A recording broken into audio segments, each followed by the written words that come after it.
Hay una cadena montañosa en el centro de Florida que no aparece en ningún estudio geológico del estado.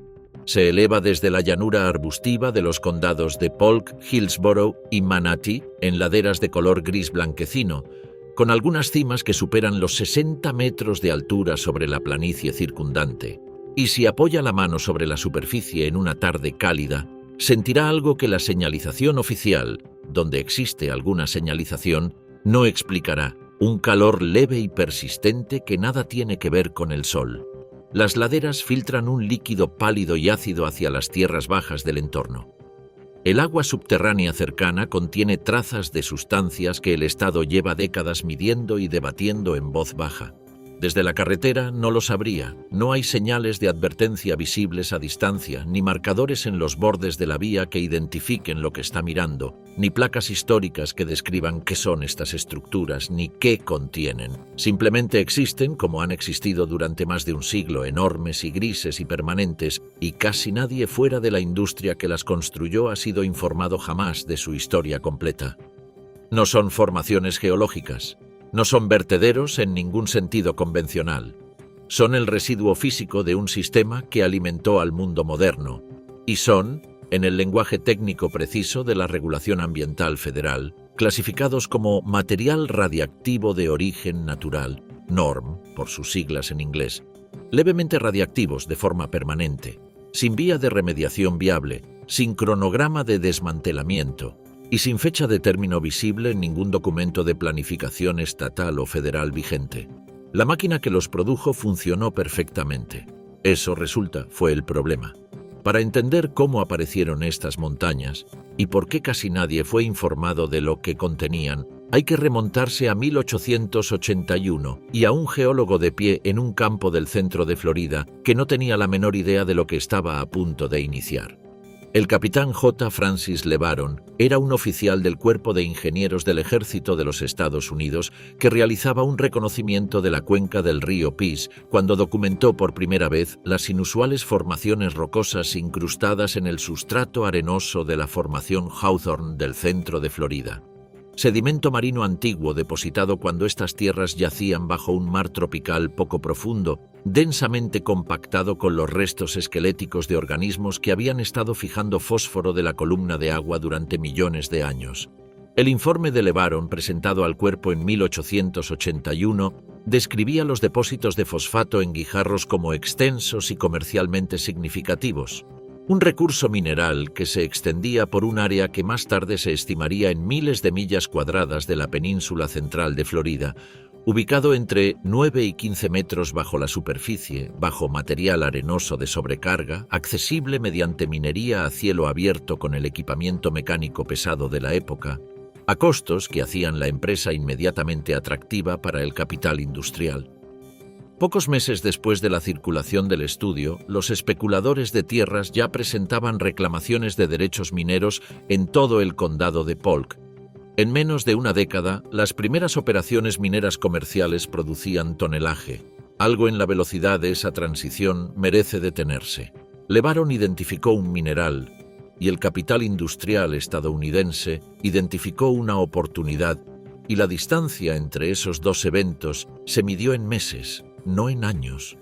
La roca que definiría la economía del centro de Florida durante los siguientes 140 años estaba en el suelo a escala, y el suelo era, según los estándares de la era dorada, extraordinariamente barato. Nadie, en ningún documento de esa época, preguntó qué más había en la roca. La pregunta no se le ocurrió a nadie. No se le ocurriría a nadie durante mucho tiempo.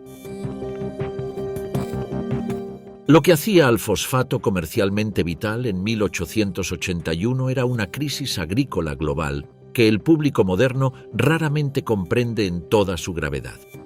Las grandes tierras de cultivo del este de los Estados Unidos habían estado bajo cultivo continuo desde el período colonial, y a finales del siglo XIX el agotamiento del suelo había alcanzado un umbral crítico. Los rendimientos agrícolas estaban cayendo. Las comunidades agrícolas que se habían sostenido durante generaciones veían cómo sus tierras fallaban. Los químicos agrícolas europeos, encabezados de forma más prominente por Justus von Liebig en Alemania décadas antes, Habían identificado el fósforo como uno de los 3 macronutrientes esenciales para el crecimiento vegetal, junto al nitrógeno y el potasio, y habían demostrado que los suelos agotados podían restaurarse con fertilizante fosfatado. El problema era el suministro. Las principales fuentes de fosfato concentrado en aquel momento eran las islas guaneras peruanas, que se agotaban rápidamente, y los yacimientos rocosos europeos, costosos de importar. Cuando el estudio de LeBaron confirmó que el centro de Florida se asentaba sobre uno de los depósitos de fosfato de alta ley más grandes jamás identificados, la importancia estratégica fue inmediata y enorme. El fosfato de Florida no era un producto de lujo. Era la respuesta a una crisis de seguridad alimentaria.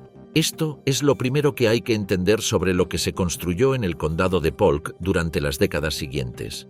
Se construyó en respuesta a una necesidad humana genuina, por personas que creían con toda sinceridad que estaban resolviendo uno de los problemas más urgentes de la civilización.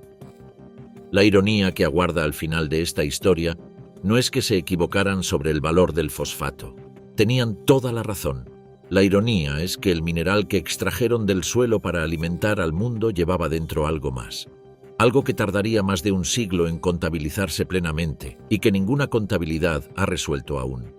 La química que convertía la roca fosfórica bruta en fertilizante utilizable se había desarrollado en laboratorios europeos a lo largo del siglo XIX, y el proceso que se volvió industrialmente dominante era conocido como el proceso húmedo, roca fosfórica triturada y mezclada con ácido sulfúrico concentrado que disolvía el fosfato cálcico y liberaba el ácido fosfórico necesario para la producción de fertilizantes. La reacción era eficiente. También era, desde la perspectiva de lo que dejaba atrás, extraordinariamente productiva en el peor sentido posible. Por cada tonelada de ácido fosfórico producida, la reacción de proceso húmedo generaba aproximadamente 5 toneladas de sulfato de calcio dihidratado, un sólido blanco y calcáreo que la industria llegó a denominar fosfoyeso.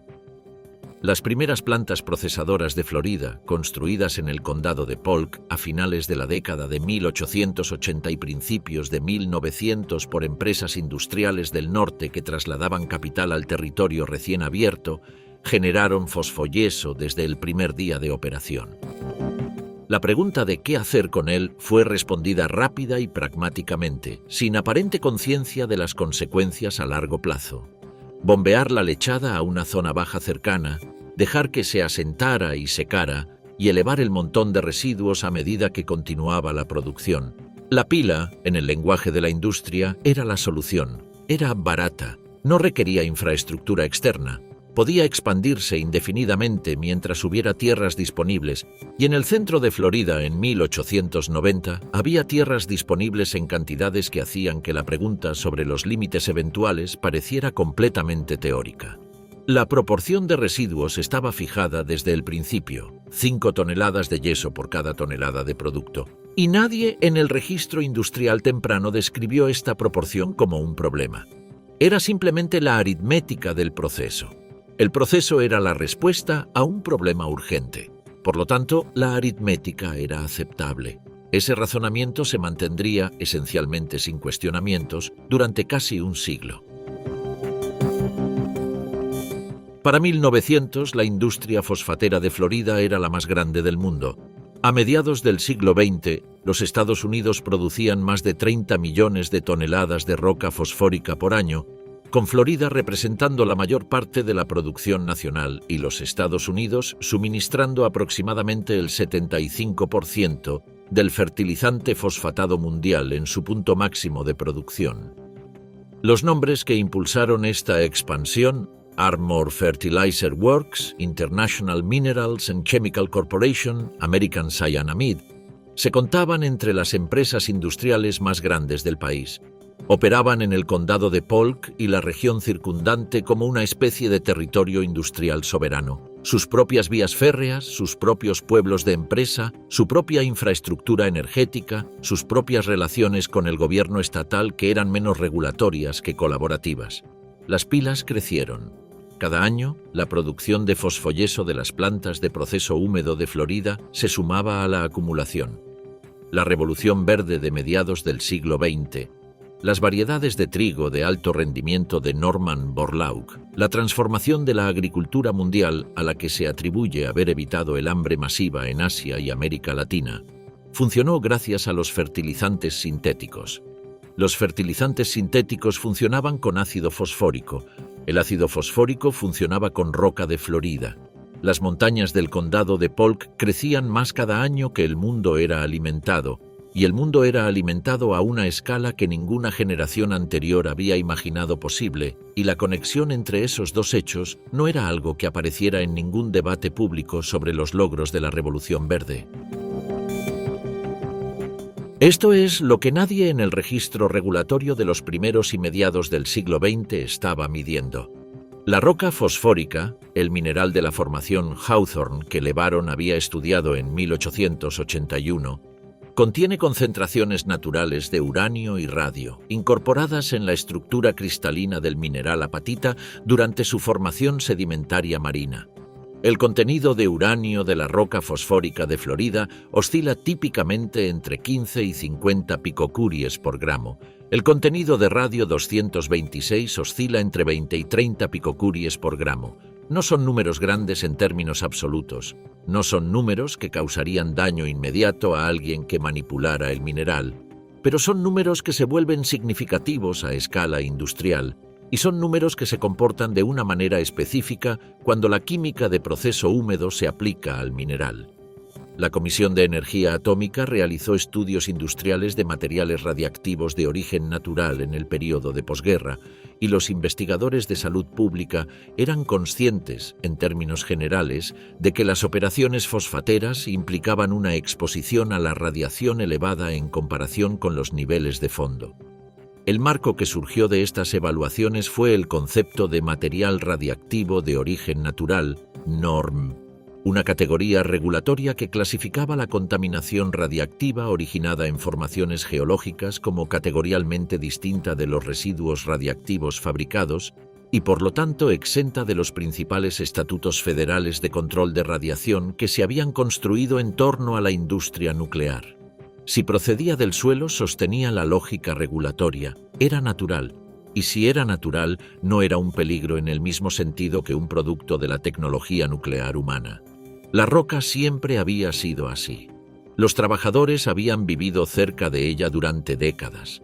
El patrón sugiere en retrospectiva que la categoría fue creada al menos en parte porque la alternativa, clasificar todos los residuos industriales contaminados con NORM como material radiactivo regulado, habría exigido enfrentarse a un problema de acumulación de escala descomunal. Todavía no era problema de nadie. Seguiría sin ser problema de nadie durante un tiempo sorprendentemente largo, hasta que la matemática de la acumulación hiciera insostenible esa posición. Las primeras advertencias científicas formales sobre la radiación del fosfoyeso aparecieron en la literatura académica a finales de los años 60 y durante los 70, cuando la comunidad investigadora universitaria de Florida comenzó a medir la emanación de radón de las crecientes pilas. El radón 222 es un gas incoloro e inodoro producido por la desintegración radiactiva del radio 226 y es el mecanismo por el cual la radiactividad del fosfoyeso se convierte en una preocupación de salud pública. El radón se difunde a través de la superficie del yeso y se dispersa en el aire circundante, donde, si se inhala, sus productos de desintegración se depositan en el tejido pulmonar y administran una dosis de radiación localizada. Los estudios universitarios y las evaluaciones regionales tempranas de la EPA midieron las tasas de emisión de radón de las pilas de fosfoyeso de Florida y las encontraron sustancialmente elevadas por encima del fondo, según algunas mediciones, aproximadamente 26 veces los niveles de radiación de fondo en la superficie de la pila, con datos de exposición ocupacional para trabajadores que pasaban tiempo prolongado en pilas activas que sugerían dosis acumulativas que no eran triviales, pero que la industria sostenía consistentemente que se encontraban dentro de los parámetros industriales aceptables. La respuesta de la industria a estos primeros estudios siguió una lógica institucional predecible: cuestionar la metodología, enfatizar el origen natural de la radiactividad y señalar que los trabajadores habían estado presentes en estos entornos durante décadas, sin efectos agudos documentados. Los estudios no eran secretos, estaban publicados, Estaban disponibles para cualquier regulador o legislador que los buscara. Los números simplemente no estaban todavía vinculados a una obligación regulatoria. Y así permanecieron en la literatura académica, acumulándose junto a las propias pilas, mientras éstas continuaban creciendo. Para principios de los años 80, las estimaciones de fosfoyeso acumulado total en los Estados Unidos habían alcanzado cientos de millones de toneladas, con la parte de Florida como dominante. La escala del problema se estaba volviendo imposible de ignorar, no porque algo hubiera fallado, sino porque algo había funcionado demasiado bien durante demasiado tiempo. Aquí es donde llega el segundo giro y es el que moldea de manera más fundamental todo lo que sigue. Cuando la Agencia de Protección Ambiental realizó su evaluación sistemática de la radiación del fosfoyeso a principios de los años 80, documentada en informes técnicos que incluyen el EPA 520-1-85-010 y análisis regulatorios posteriores, lo que los científicos de la agencia encontraron no fue un defecto en el sistema de proceso húmedo. Lo que encontraron fue una consecuencia de la excelencia del sistema. La planta de ácido de proceso húmedo había sido diseñada y continuamente optimizada durante décadas para maximizar la extracción de fosfato del mineral, para extraer la mayor cantidad posible de ácido fosfórico de cada tonelada de roca, dejando atrás un flujo de residuos tan depletado químicamente de valor productivo como fuera alcanzable. El proceso lograba eficiencias de extracción del 93 al 95%. Fue un logro genuino de ingeniería, y significaba que entre el 80 y el 90% de la radiactividad original del mineral, el uranio, el radio 226, el material que había sido distribuido a través de la matriz rocosa, estaba ahora concentrada en el flujo de residuos de fosfoyeso, no en el producto fertilizante. Cuanto más limpio era el producto, más caliente era el residuo. Cuanto más eficientemente trabajaba la química, más radiactividad se consolidaba en el único flujo que no tenía a dónde ir. 1.000 millones de toneladas de ese flujo, según algunas estimaciones, ya existían. Cuanto mejor había funcionado el sistema, peor se había vuelto el problema.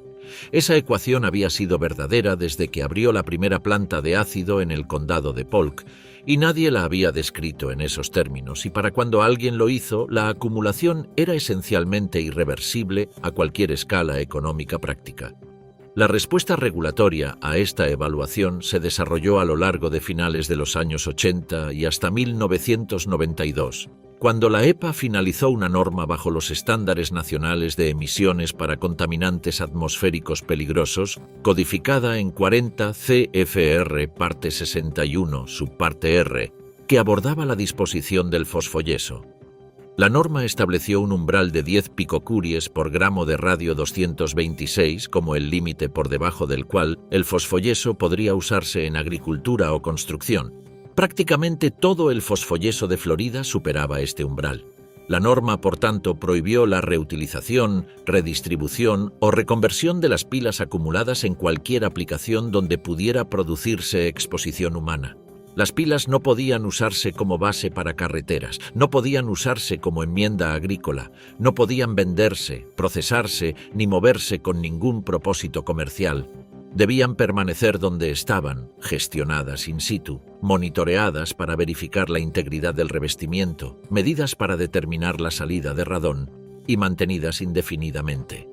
Este es el tercer giro, y es el que cierra la trampa completamente. La investigación había sido exhaustiva, la medición había sido precisa, la regulación había sido redactada cuidadosamente y aplicada de manera consistente. Y el resultado de todo ese rigor no fue una solución. El resultado fue la preservación oficial, legal y permanente del problema. La EPA había medido las pilas con precisión y luego, al prohibir cualquier reutilización, había asegurado que las pilas permanecerían exactamente donde estaban, sin crecer más, pero sin reducirse tampoco, durante un futuro indeterminado medido no en años, sino en tiempo geológico. La documentación se había convertido en el punto final. La regulación no resolvió el problema. Lo preservó. Los colapsos de sumideros en sitios de procesamiento de fosfato en el condado de Polk habían sido documentados desde tan temprano como 1994 cuando eventos de disolución subsuperficial abrieron cavidades bajo pilas activas, liberando agua contaminada hacia el acuífero florido. Pero fue en abril de 2021 cuando las consecuencias del marco de preservación se hicieron visibles de una manera imposible de ignorar para el público en general. La instalación de fosfoyeso de Piney Point en el condado de Manatee, Florida, un sitio heredado de las operaciones de Mulberry Corporation que había pasado por procedimientos de quiebra, cambios de propietario y disputas regulatorias durante varias décadas, experimentó una falla en su sistema de revestimiento.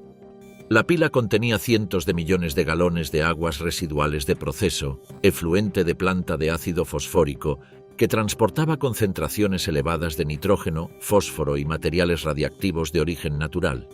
El gobernador de Florida, Ron DeSantis, declaró el estado de emergencia. El condado de Manatee ordenó la evacuación de los residentes en las inmediaciones. Los ingenieros estatales calcularon que una falla descontrolada del revestimiento podría liberar una ola de agua contaminada suficiente para inundar carreteras y comunidades cercanas.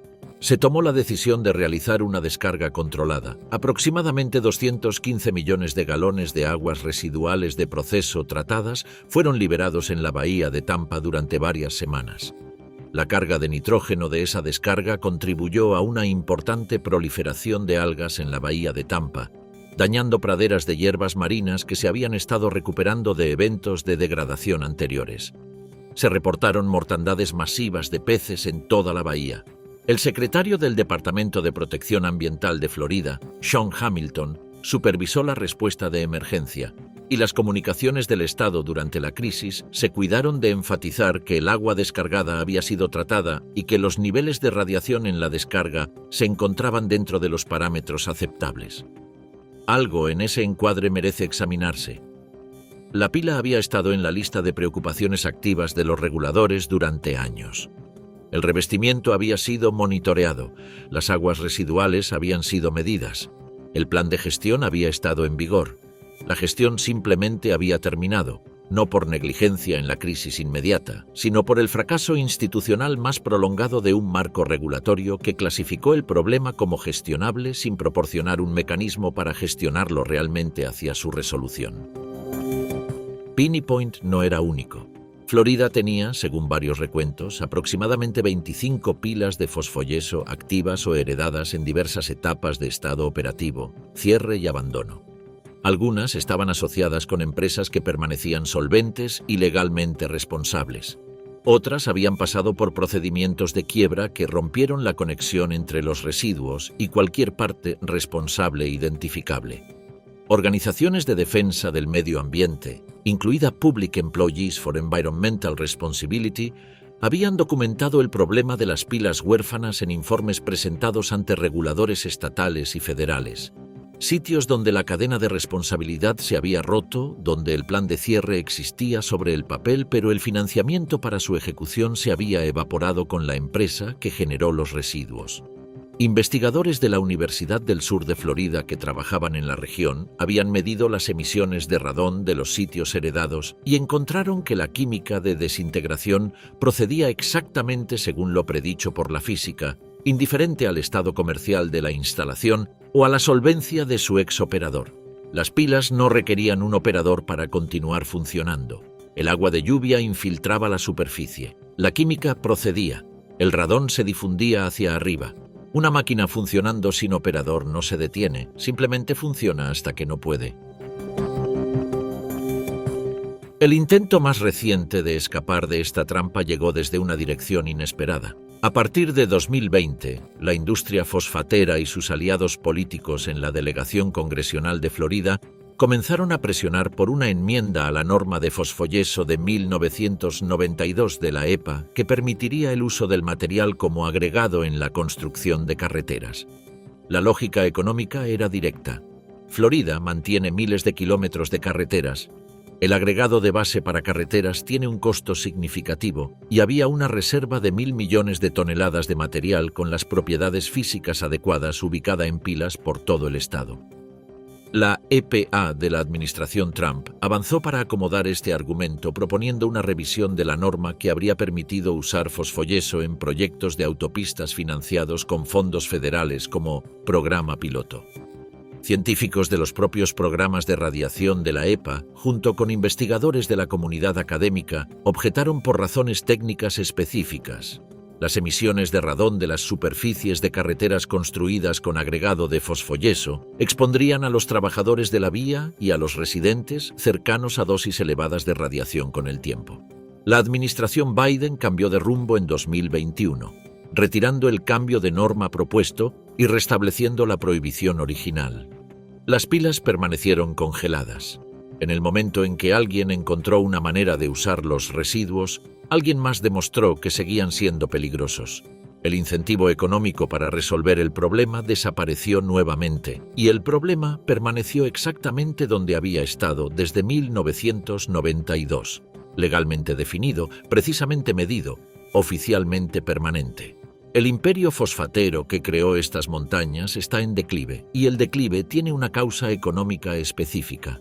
El Office Cherifien des Phosphats de Marruecos, o CP Group, controla aproximadamente el 70% de las reservas mundiales conocidas de fosfato concentradas en el Sáhara Occidental y la cuenca fosfatera marroquí más amplia. La base de reservas marroquí es tan grande y la capacidad de producción de OCP tan sustancial que las operaciones de Florida, cada vez más costosas, cada vez más reguladas, con minería cada vez más profunda, no pueden competir en precio en la mayoría de los mercados globales. La producción de fosfato de Florida, que alguna vez dominó el suministro mundial, se ha contraído significativamente. Las plantas que operaron durante décadas en los condados de Polk y Hillsborough han cerrado. Las dragas se han detenido. Las tuberías de lechada se secaron. Las plantas de ácido han sido demolidas o dejadas a la herrumbre, y en algunos casos los sitios de las plantas han sido convertidos a otros usos mientras las pilas adyacentes permanecen sin cambios permanentes. Todavía los accidentes más altos en un paisaje plano. Las últimas instalaciones heredadas en operación continúan bajo la gestión de Mosaic Company, y su propio futuro está sujeto a las mismas presiones económicas. El imperio está terminando. Las montañas no. El radio 226 tiene una vida media de 1600 años. Esto no es una metáfora. Es una constante física, una propiedad del núcleo, inmune a la química y la economía y los marcos regulatorios y las administraciones políticas. Las pilas de fosfoyeso en los condados de Polk, Manatee y Hillsborough seguirán siendo mediblemente radiactivas en el año 3626. Las personas que construyeron la primera planta de ácido en la década de 1890, los ingenieros, los inversores, los gerentes de planta que despertaban al amanecer en pueblos de empresa al borde del matorral de Florida y caminaban hacia una instalación que producía algo que el mundo necesitaba, quienes resolvieron la gran crisis agrícola de su era con una química que funcionaba, quienes generaron la primera pila de residuos gris blanquecinos y dirigieron la primera tubería de lechada hacia el primer campo bajo, no podían haber sabido esto. Resolvieron el problema que tenían delante. El problema detrás del problema, el radio 226 en la roca, el efecto de concentración del proceso húmedo, la aritmética de 1000 millones de toneladas de 5 toneladas de residuos por tonelada de producto, no era visible para ellos, y no lo habría sido para nadie durante décadas. Algo en esa secuencia de hechos merece ser contemplado en silencio. La pila sigue ahí, en el matorral plano al borde de la carretera en el condado de Polk, gris y enorme y levemente caliente. La draga está quieta. La tubería de lechada está seca. La planta de ácido es una ruina, pero la pila, más alta en el perfil contra el cielo de Florida de lo que estaba el día en que la planta cerró, sigue, en el sentido técnico, funcionando. El agua de lluvia la atraviesa a diario. La química no se ha detenido. El radio se desintegra según su cronograma fijo. El radón se difunde hacia arriba, hacia el aire, sobre las llanuras, y la pregunta que ninguna institución ha respondido plenamente, ni la EPA, ni el Estado de Florida, ni las empresas que construyeron estas estructuras, ni los marcos regulatorios que las preservaron en su lugar, Es la pregunta que yace en el fondo de cada evaluación y cada respuesta de emergencia y cada expediente regulatorio, no qué medir, sino qué hacer. Construyeron un sistema para alimentar al mundo. El mundo siguió adelante. Las montañas se quedaron.